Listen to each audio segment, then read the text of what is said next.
5 years ago, my son kicked me out of the house with $50, 0 cents.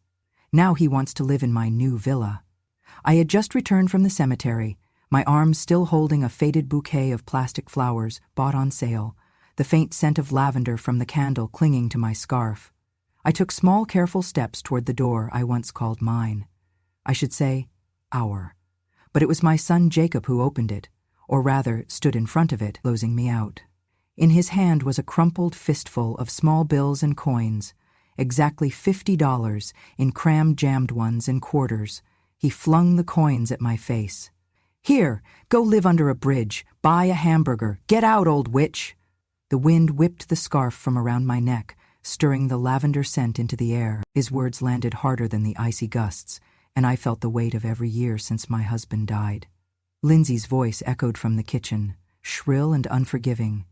"I've told you over and over, don't burn those funeral scent candles. You stink up the house like a grave." My breath caught at that. I still light one lavender candle every night for him, my dear, gentle husband, who is no longer alive to care whether I did or not. From behind Jacob, my little grandson peeked out with wide eyes. He whispered something so quiet I had to strain. "Grandma is weird, like a ghost in a horror movie," a stab of fresh heartbreak. I swallowed, clutching the plastic flowers tighter, numb and stunned. This was the facade of my own home, turned into a stage for humiliation. The door clicked shut, a cold, absolute click, the kind that seals off warmth and goodwill. I stood there in the snow, exactly $50 poorer, but 100 times more shattered. I wanted to cry, but I wouldn't, because this wasn't just about being pushed out. It was that my own flesh and blood, my son Jacob, the baby I once held on a storm-tossed night when we had nothing but water gruel for supper, now spat at me like I were garbage. That stung more than any blow. My fingers curled tighter around the stiff plastic petals. I took my first step away. I did not look back, but the house's silhouette burned itself into my mind, the white frame I co-signed for, the walls I scrubbed clean, the dishes I washed, as though doing laundry in an icy river. I gave that house away so they could have a fresh start. I thought my son's home would become mine too one day, just not like this. I looked down at the $50, half hidden in coins that clinked and echoed around me, harsh like the laughter that followed me out the door.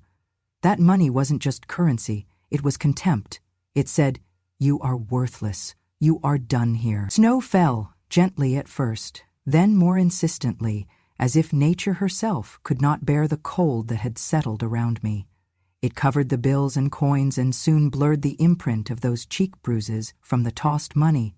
The bouquet wilted in my hands, brittle plastic stretched thin, symbol of my love and grief and the price I paid for both. I stepped onto the path that led away from that door, away from that horror I once called home, toward a world wild and cold, but at least mine to wander now. I didn't know where I would go, but I knew I had nowhere left to fall than further. I had lost a home, yes, but it was more than that. I had lost the person I thought my son would be. But during all those years he was young and I raised him on porridge and lullabies. I never thought he would lose me so completely. I walked into the night, into the snow's hush, uncertain and broke. But I carried those $10 bills and coins in my pocket like bitter weights of fate. And I carried a stubborn spark inside that perhaps I did not want to vanish. It is strange how hate can grow in a house that was once built on love. It does not arrive all at once like a flood. No, it creeps in, drip by drip, like a slow leak you do not notice until the ceiling caves in. That is how it happened to me. Over the course of 3 years under the same roof, I went from being their family to being a ghost. After Harold passed, I sold the little place we had lived in for over 30 years. The money wasn't much, our house was modest, and the neighborhood had gone downhill, but it was enough to help Jacob and Lindsay buy their larger house in the suburbs. I moved in with them because, honestly, I thought that's what family did. I thought I could help, be useful. I thought they wanted me there. At first they pretended, or maybe they even believed it themselves, that I was part of their home. I offered to cook dinner most nights. I had always loved to cook, though these days I preferred simple, healthy meals. Fresh vegetables, roasted proteins, herbs instead of salt. Nothing fancy, just clean food that did not hurt the joints or spike the sugar. But after a few weeks, Lindsay started pushing the plates away. "Ugh," Is this quinoa again? She wrinkled her nose. Jacob, your mom cooks like a hospital cafeteria. I miss real food. Real food, I suppose, meant things that came out of a box or left a grease stain on the plate. Jacob would chuckle, sometimes mutter under his breath, "Yeah, Ma, lighten up. It ain't rehab in here." Then came the comments about my rituals. I still lit a lavender candle every night. That scent reminded me of Harold and our life before everything got so complicated. I never made a fuss about it. Just a tiny flame in my room, a soft prayer, a silent minute. But that, too, became ammunition. Lindsay walked past one night, saw the candle glowing on my dresser, and muttered, "Creepy. No wonder the kid has nightmares." The next morning, Jacob came into the kitchen and said, "You gotta stop with those death candles, Ma. It's weird. You're bringing some bad energy into this house." I smiled and nodded, but something tightened in my chest. Was a minute of memory now too much to ask? I tried to make myself useful in other ways. I did laundry, I vacuumed, I cleaned bathrooms when they were out, I watched my grandson when they needed a date night, I folded towels with care, ironed Jacob's shirts the way he liked when he was in high school. But the day I accidentally broke one of Lindsay's fancy wine glasses, thin as spiderweb, I saw something shift in Jacob. "Jesus, Ma," he barked, "can you go 1 week without breaking something? You're worse than a toddler." I apologized, offered to replace it. He waved me off, stormed upstairs. That was the first night no one said goodnight to me. Then came the house papers. Jacob said he had a business opportunity. A friend in construction, a can't-miss flipping deal. He needed to take out a second mortgage on the house, but the bank needed proof of full ownership. He asked if I could sign over my share, the part I'd paid when we first bought the house together. "Just temporary," he said, "on paper only. Nothing's changing." And I believed him. He was my son. I sat at the kitchen table and signed my name where he pointed. He did not even let me read it fully, just smiled and said, "It's all boilerplate, Ma. You trust me, right?" I did. And then, slowly, things did change. They stopped telling me about family plans. My grandson stopped calling me Grandma and started calling me her. I asked once if he wanted to bake cookies with me, and he said, "My mom says your food tastes like old people." One afternoon, I came home from the grocery store to find my boxes, my sewing kit, my framed photo of Harold, my winter coats, piled by the basement door. Jacob sat at the kitchen island, sipping a beer. "We need to talk," he said. I sat. "It's not working anymore, you being here." I opened my mouth, but he raised his hand. "Look, you don't have a legal claim to this place. You signed your share over, remember?" I stared at him, at the boy I had once rocked to sleep through fevers, the man who had cried on my shoulder when his first girlfriend left him. "I don't want to fight," he continued. "We've carried you for 3 years, Ma. That's a long time. You gotta figure out what comes next." I nodded slowly. Lindsay came down the stairs, her arms folded. "She's not gonna get it, Jacob. Just tell her." Jacob took a breath. "You're not welcome here anymore. You have to leave. Today." They gave me until nightfall. No offer to help, no warmth. Just a cold decision they had clearly made long before I arrived home that day. I spent the next hour packing only what I could carry. They did not look at me. I found $50 in my coat pocket, my emergency stash, and kept it clenched in my fist like a life raft. Everything I had done, every diaper changed, every hour of babysitting, every spoonful of soup, every gentle prayer over a fading photograph, none of it mattered now. My presence had become inconvenient, uncomfortable, embarrassing. All those years, I thought I was part of their story. Turns out, I was just a chapter they were eager to close. The night before my grandson's 5th birthday party, I stayed up late, making his favorite honey apple spice cake. It was the same recipe Harold used to love. I baked too, just in case one did not turn out right. My hands shook slightly from the cold, and arthritis made the frosting slow work, but every swirl was done with care. In the morning, I tied the cake in a cloth bag, nestled with an ice pack, and slipped a single lavender candle into my pocket. Not for the cake, not for attention, just something small to light in the corner, away from the noise. A quiet way to remember that Harold never missed one of Jacob's birthdays. I lit it every year. Never once had anyone noticed or cared before. The party was loud, balloons, plastic cups, cartoon music, shouting kids. I walked into the house I no longer lived in, my arms full, the scent of fresh cake following me like a prayer. Lindsay spotted me first. She said nothing, just raised an eyebrow at the bag. I placed the cake carefully on the edge of the dessert table. There were already store-bought cupcakes and a generic sheet cake that said "Happy Birthday Grayson" in blue frosting. I knew better than to compete. I only wanted him to have a piece of something real, made by hands that remembered his first steps. In the corner of the living room, near the fireplace, I lit the candle. The scent of lavender barely lifted above the fried chicken and ketchup smells. I sat on the armrest of a chair, watching the chaos, smiling when Grayson ran by in his superhero cape. Then Lindsay noticed it. She walked over, nostrils flaring, her voice sharp. "What the hell is that smell?" I turned, surprised. "Just a small candle? For Harold.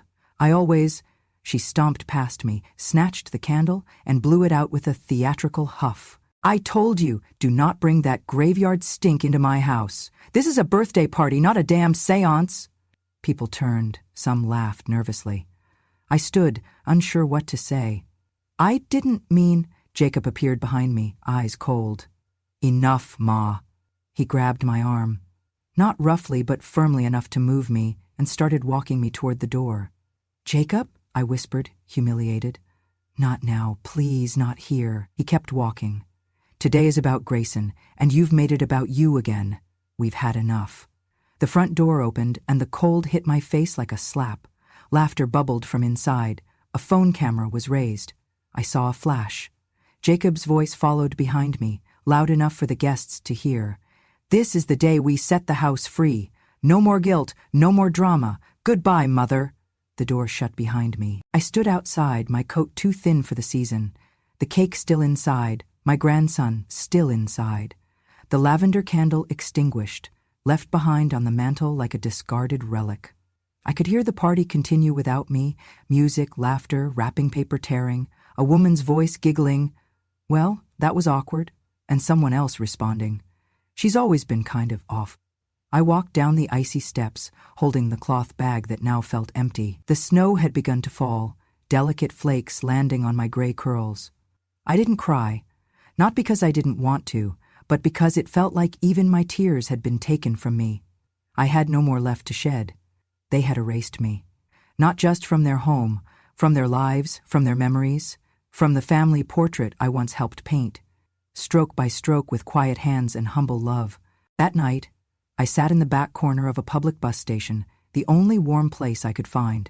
The candle was still in my pocket, its wick slightly bent. I turned it over in my hand, feeling the wax smooth and cool. In my lap sat the leftover cake I had managed to carry with me. I took one bite, sweet, soft, spiced with cinnamon and sorrow. It tasted like grief, but I ate the slice anyway, because I had made it, because it was mine. And because someday, somehow, I knew this would not be the last birthday candle I lit. The bus station closed at midnight. I had nowhere to go after that.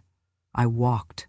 The wind had picked up, sharp as glass against my cheeks. Snow flurried down in icy curtains, painting the sidewalks bone white. I pulled my coat tighter, the zipper broken, and kept my eyes low.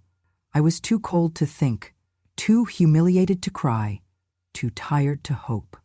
My hands were stuffed into the lining of my coat, holding the last thing I had not surrendered, the candle, my last lavender candle, the one I lit every year for Harold, the one Lindsay snuffed out and tossed aside like it meant nothing. I had no home now, no family, but I had that candle. I clutched it like a compass. It smelled like love, like the old house before it filled with judgment, like nights when Harold read aloud and Jacob fell asleep in his arms. I was trying to hold on to a life that no longer existed. It must have been around 1:00 a.m. when I passed the old freight terminal on 3rd Street, a place long forgotten, windows broken, graffiti on the bricks. It looked abandoned, but it blocked the wind, so I stepped behind it for a minute's relief. And that was when I heard it. At first I thought it was a cat, a thin sound, high-pitched and shivering, but then it came again, a wail, raw and aching, not feeling at all. I froze. The sound was coming from the dumpsters. I hesitated, looked around. No one. Only the swirling snow and the distant echo of a siren somewhere downtown. The crying came again. I moved slowly, numb fingers trembling as I lifted the broken lid of the first bin. Nothing. The next one. Still nothing. But the third. My heart stopped. Inside, lying atop a plastic bag half covered in frost, was a newborn baby girl. No older than a few hours. Her skin was turning blue at the edges, her tiny fists clenched, her mouth barely strong enough to cry. She was naked except for a damp hospital receiving blanket. She had been left here. To die. I gasped, not from the cold, but from the horror. My body moved before my mind could catch up. I pulled off my scarf, wrapped her in it, tucked her close to my chest. Her skin felt like ice against mine. I whispered, "It's okay, baby, it's okay. Grandma's got you." She didn't open her eyes. I needed warmth. I had no phone, no car, no heat source. Only the candle. I always carried matches in a little pocket inside my left glove, an old habit from my camping days with Harold. He used to say, "Never trust a fire to show up unless you bring it yourself." I fumbled it out, shielding it with my hands, and lit it with the matches I kept inside my glove, a habit Harold had taught me during our camping days. The little flame sputtered, flickered in the wind, then held. I crouched, curled around her tiny body, cupping her hands over mine near the flame. It was not much, but it was enough. The scent of lavender rose around us, soft and surreal, a lifeline. I started singing a lullaby, the one I used to hum to Jacob when he was a baby. "Sleep, my child, and peace attend thee." She stirred, just barely. I looked down. Her fingers twitched, her lips moved. I screamed for help, loud, desperate. My voice cracked the silence of the night. And then, thank God, a passing sanitation worker heard me. He called 911. The ambulance arrived 6 minutes later. It felt like 60. They took her from my arms and placed her in a warm incubator box. I could hardly breathe. "She's still alive," one paramedic said, astonished. "It's a miracle." "She would have frozen in another 20 minutes, the other added. "How'd you even find her?" I did not answer.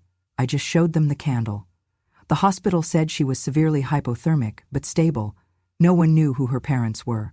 The tags had been cut off her blanket. The nurses called her Baby Angel. But I knew her name the moment I saw her open those eyes in the NICU, glassy and blinking, as if looking for something she had not yet found. I named her Hope. That morning the story exploded. The janitor had taken a photo of me huddled in the snow, candle glowing beside a tiny bundle wrapped in scarves. It went viral. Grandma Guardian Angel saves abandoned infant with candle in blizzard. I was on the news, local papers, radio, even a segment on the national morning shows. People cried. People donated. People wrote letters. They asked me what made me stop that night. I told them, because I know what it feels like to be thrown away, and no one deserves that. For once, the silence I'd lived in was broken. The world finally saw me, not as a burden, not as a ghost, but as someone worth remembering. And Hope? She clung to life like a fighter, and soon she would become mine. 2 days after the story aired on the local news, a man appeared at the hospital with a bouquet of yellow tulips and a look in his eyes like he had been searching for something a long time. He was tall, his back curved slightly from age, but his presence filled the small waiting room like sunlight through frosted glass. He wore a tweed coat with leather buttons and carried a folded newspaper in one hand, the article about me and the baby, with my name printed right beneath the headline. "Excuse me," he said to the nurse. "Is Adele Hartman still here?" I was in the corner knitting a small pair of socks for Hope, who was still under care but recovering beautifully. The nurse pointed in my direction. The man turned to me, and for a moment he said nothing. Then he smiled, and I remembered those eyes, younger then, filled with pain and fever, back in a tent hospital in Da Nang, 1972. I whispered, "Walter?" He nodded, voice thick with emotion. "You remember?" I set the yarn down, my hands trembling. "They nearly told me you died." "I nearly did," he said, sitting beside me. "But you wouldn't let me. You stitched me back together when I was more gone than here. You sang Amazing Grace while I faded in and out, and when I came to, you were still holding my hand.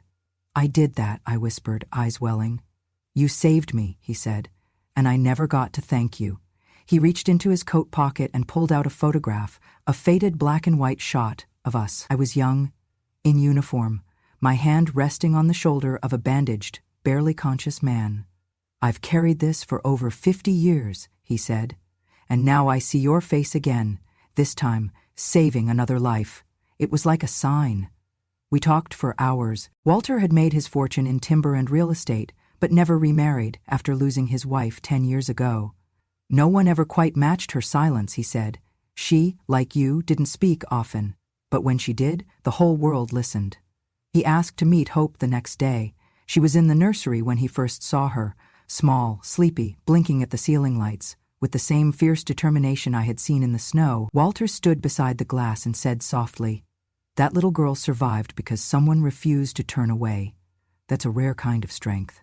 That afternoon, Walter drove me to a clearing just beyond the northern woods outside Anchorage, a stretch of land bordered by pine with a view of the mountains that felt like breathing peace. He stopped the car, stepped out, and handed me a brass key. "I built this place years ago for retirement," he said, "but after my wife passed, I couldn't bring myself to live here alone. Now I know why. It wasn't meant for me. It was meant for you." I stared at him. "I can't accept this." "You can," he said gently, "and you should. You gave me back my life once. Let me give you something back. For you. For Hope." The cabin was a masterpiece. Wood-carved archways, a stone fireplace, soft leather chairs, and a porch that looked out over miles of forest and sky. It smelled like cedar and possibility. I moved in the following week, after the court finalized the guardianship. Hope was mine. Legally, officially, fully.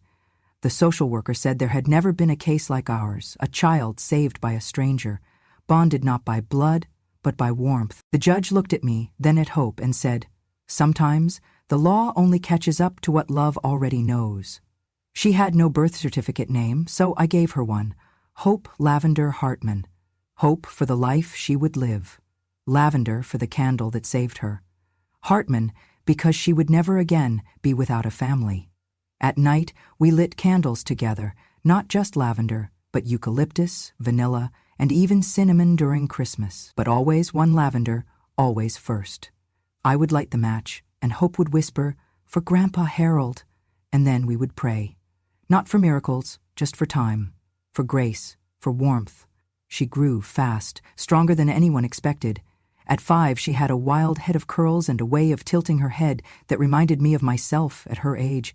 Stubborn, curious, quiet until I had something worth saying. Walter became a part of our lives, visiting every Sunday with groceries he insisted on buying and stories of the old days. He and I would sit on the porch while Hope played with her dolls nearby. He never remarried, and neither did I, but we became something more than companions. We were two lives, once broken, now mended by kindness, his, mine, and that of a child who should never have had to fight so early to survive. We never spoke of what we were. We didn't have to. He held my hand during doctor visits. I stitched buttons back on his flannel shirts. We celebrated Christmas with hot cocoa and 3 stockings by the fire. And each year, on the night of the blizzard, we lit a single candle and told the story again. The story of how a baby cried in the snow and someone answered, not for praise, not for glory, but because that is what love does. 5 winters came and went, quiet and full of meaning. Hope grew taller, braver. Walter's hair thinned more. Mine turned snow white, not from age alone, but peace. In that cabin, surrounded by trees, I had no need to explain myself, no need to tiptoe or apologize for breathing. For once in my life, I simply was. Then, one morning in late autumn, the peace shattered. Walter had gone to the market. Hope was in the kitchen, drawing sunflowers with her tiny fingers, smudged in orange and yellow crayon. I was sweeping the porch when I heard tires crunch gravel, unfamiliar, slow, hesitant. A black SUV pulled into the clearing, the windows tinted, the license plate familiar. My heart didn't race. It slowed.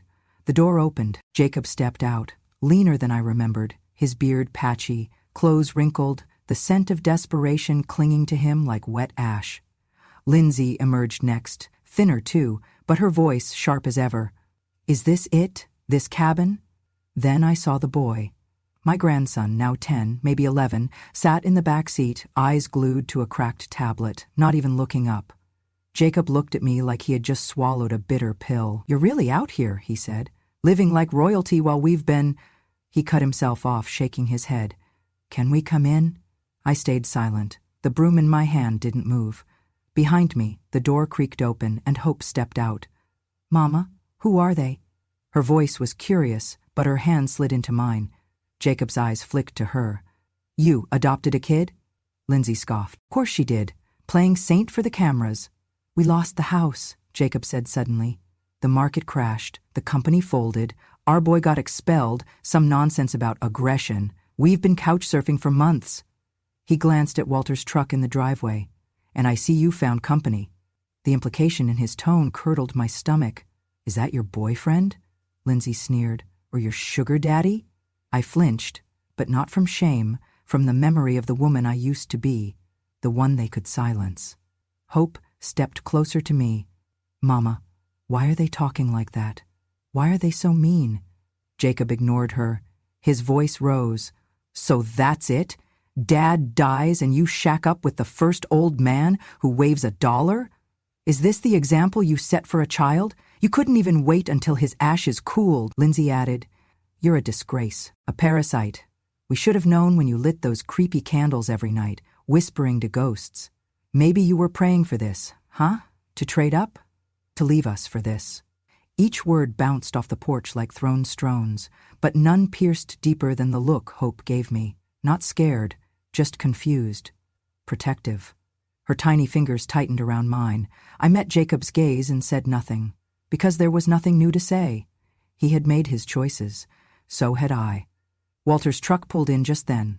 He stepped out, groceries in hand, his warm eyes scanning the scene quickly. He walked up beside me and placed his hand gently on Hope's shoulder. Jacob snorted. "Wow, this is rich. You traded your family for a rich man and an orphan. You replaced us." That was the moment. That word, replaced. It hit not because it was true, but because of the assumption behind it. That I should have stayed miserable, that I owed them loyalty no matter how they treated me. I finally spoke. "No," I said calmly. "I did not replace you. You threw me away, like trash, on your son's birthday, in front of strangers, for lighting a candle, for being quiet, for still loving the man who raised you while you mocked him behind his back." Jacob flinched, but I wasn't done. "You think your father didn't hear you call him a burden? You think he didn't see you roll your eyes when he couldn't get up from the couch? He died believing he was in the way. You did that, not me." Lindsay's face twisted. "This place, this life?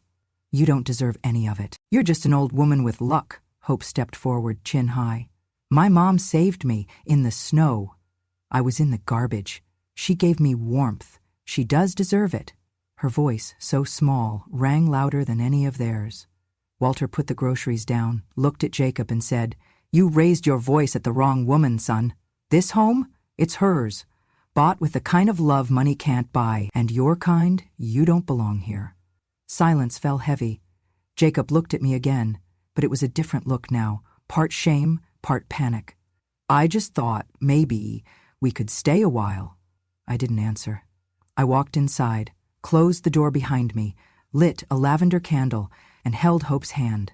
They came back the next morning. Jacob's knock wasn't loud this time. It was deliberate, controlled. I stood on the other side of the door, waiting, not because I was unsure, but because I wanted to be calm. When I opened it, both Jacob and Lindsay stood straighter than yesterday. Less rage, more calculation. Lindsay held a folder in her hand. "We're not here to fight," she said. "We just want to talk. We were wrong, okay? Everyone makes mistakes." Hope stood behind me, watching quietly. Walter leaned against the porch rail, arms crossed. Jacob's voice dropped. "Just a week, Mom. We have nowhere else. Just let us stay, until we figure things out." I stepped aside, but only long enough to pick up something from the hallway table, a small wooden box. I walked past them and sat it gently on the porch table. Then I opened the lid. Inside was a candle. Lavender. The same scent they mocked for years. Beside it, a USB drive. They stared at it. "What is that?" Jacob asked. I picked up the drive, turned it over in my hand. "Something I never meant to use," I said. "Until you came here talking about betrayal," Lindsay scoffed. "Seriously? You're playing videos now?" I nodded toward Walter. He helped me recover it. "From the old house, the security system I installed after your father fell, twice, the one you never knew recorded sound." Jacob's jaw twitched.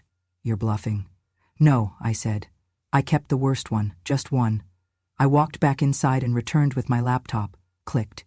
The screen came alive. It was grainy footage, but clear enough. The living room. My late husband Harold on the recliner, thin and coughing, Jacob standing over him, arms crossed. "You just sit there all day, don't you? You're not even trying. Why don't you just, I don't know, go to a nursing home or something? You're dragging Mom down with you." Harold didn't answer in the clip. He just looked away. Jacob again, louder this time. "You're not a father anymore. You're a burden. You're sucking the life out of this house." The clip stopped. Silence replaced it. Jacob's face had gone pale. Lindsay stammered, "That's out of context." "No," I said softly. "That's the context you gave us. Your father cried that night. Told me he felt invisible. You did that, Jacob. You called him worthless before the cancer took him. And when I lit candles to remember him, you said I was crazy." Hope stood at my side, small and fierce. She said, "Mama, is that the man you loved?" I nodded. She stepped in front of me and looked up at Jacob. "You hurt her and him. You don't deserve this house." Walter hadn't moved, but he stepped forward now, placing his hand on my shoulder. Quiet, steady. He did not need to speak. Jacob took a step forward. "You don't get to judge me. You think you're some hero now, because of a kid and a cabin? You were nothing until that baby showed up." I looked at the broken man in front of me, the boy I once bathed in a tin tub, the one I sat beside during storms, the boy who grew into a man I no longer recognized. "You talk about betrayal," I said, "but how can you betray something you never honored to begin with?" He didn't answer. Lindsay snapped, "This is insane. You're choosing a candle and a memory over your real family." I picked up the lavender candle, held it between both hands. "You never understood. It was never about the candle. It was about respect." Jacob slapped the laptop shut. Then, in a burst of anger, he swiped the candle from my hands and hurled it onto the porch. It shattered. Glass and wax everywhere. Hope flinched. Walter stepped in finally. "That's enough," he said. "You're done here." Jacob glared. "This isn't over." "Yes," I said calmly. "It is." He stormed off the porch. Lindsay followed, muttering under her breath about lawsuits and karma and how we'll see who ends up alone. They left in silence, picking up dust as they disappeared into the trees. I bent down to pick up the broken candle pieces. Hope helped, gathering the wax into her tiny palms. She whispered, "We can light a new one, Mama." I smiled. "We already have." The sound of their tires crunching over the gravel faded until the forest reclaimed the silence. I stood still for a moment, not angry, not triumphant, just resolved. I closed the door gently, not with rage, not with vengeance, but with finality. Then I turned the lock. A simple click, not loud but firm. Hope looked up at me, her little hands still dusted with broken candle wax. "Mama," she asked, "do we still light the lavender tonight?" I smiled, smoothing her hair back. "Of course, my love, we light it for the people we carry in our hearts, not the ones we had to leave behind." She beamed. I took the new candle from the drawer. Lavender. Always lavender. That night we sat at the table as the warm scent curled into the air, wrapping around us like a lullaby. Walter joined us, pouring 3 small mugs of tea. Hope insisted on making a toast with her juice box held high. "To family that sees you," she said, "and loves you anyway." I clinked my cup to hers. "To quiet strength," Walter added, "to beginnings disguised as endings." The candle flickered gently as we sipped. Outside, the snow began to fall again, soft, slow, undisturbed. That week, a journalist returned to do a follow-up story. The headline read, "From Forgotten to Fierce, the Grandma Who Lit a Candle in the Cold." They wrote about my years in silence, my banishment, the baby girl in the dumpster, the man I once saved during wartime who gave me the gift of a second life, and the little girl who saved me in return simply by needing someone.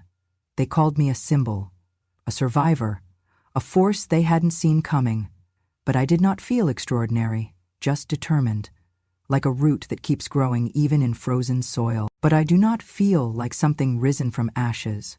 I feel like someone who stopped apologizing for surviving. Hope and I continued our life in the villa. Walter built her a little treehouse near the pines. She called it the Lavender Lookout. Every morning she left drawings of her dreams taped to the windows as if giving them wings. And I began to write again. Letters, memories, lessons I had once swallowed out of fear of being too much. I submitted a column to a local paper called Wisdom from the Porch. It was picked up statewide within 6 months. Soon after, I was invited to speak at a conference for women over 60 who were starting over. And when they asked me the title of my talk, I told them, "You are not a burden, you are the roots." The day I stood on that stage, I wore a pin that Hope had made from dried lavender stems. As I looked out at the crowd of silver-haired warriors, I said, "I once thought silence made me noble, but it only made me invisible. Now I speak. Not loudly, but clearly." I heard from thousands of women afterward. Women who had been erased in their own families. Women who had been told they were crazy for lighting candles. Women who were called difficult for daring to mourn the people they loved in peace. And I told every single one of them, "You do not need permission to remember or to begin again." One spring evening, as Hope and I walked the trail behind our home, she looked up and said, "Mama, do you think the people who hurt us ever feel sorry?" I thought about Jacob, about Lindsay. I had not heard from them since that final day. I imagined them wandering, still blaming the world, still unable to see the root of their own collapse. "I don't know," I answered honestly, "but I know it's not ours to carry anymore." She nodded as if that made perfect sense. When we returned to the house, the was a package on the porch. No return address. Inside was a single note, typed, unsigned. "We saw you on TV. We were wrong." There was no doubt in my heart who it was from. Regret has a certain stench, the same scent of desperation I once saw on their faces, but now it arrived in silence, in shame. There was no name, no apology, just the weight of regret wrapped in cowardice. I burned the note in the fireplace and whispered a prayer, not for them, but for anyone still living in shame that does not belong to them. On the 5th anniversary of Finding Hope, we hosted a gathering at the villa. We invited neighbors, old friends, even the fire chief who had responded to my call that night. There was lavender cake, candles lining the porch, and music that Harold once loved. Hope ran up to me halfway through the evening and pulled on my sleeve. "Mama," she said, "can I tell everyone why we light the candles?" I bent down, looked her in the eyes. "Of course you can, my heart." She stood on the porch steps and cleared her throat. "We light them," she said, "because some people don't want to see the light. They say it smells weird or makes them sad. But Mama says, when something smells like love, you keep it lit, no matter what." The crowd clapped. Some cried. Walter placed his arm around my shoulder. As the sun dipped low and the candles danced in the breeze, I looked out over the woods, the sky, the future. And I thought, this is what legacy really is. Not the money, not the house, not even the story on the news. It is the scent your life leaves behind when no one's watching. And mine? Mine smells like lavender, and strength, and second chances. I do not just survive. I bloom, every night, with every flame. Thank you for listening to my story. If you've ever been called too quiet, too emotional, too much, or not enough, remember this: your voice matters, even if they tried to silence it. And if someone ever made you feel like you didn't belong, light your own candle, take up your own space, and never apologize for the light you carry. This was my truth, and on Grandma True Stories we honor every woman who's been overlooked, underestimated, and is finally ready to be heard. Subscribe to the channel if you believe revenge has no expiration date, that wisdom doesn't shout, it remembers, and that when a grandma speaks, the world finally listens.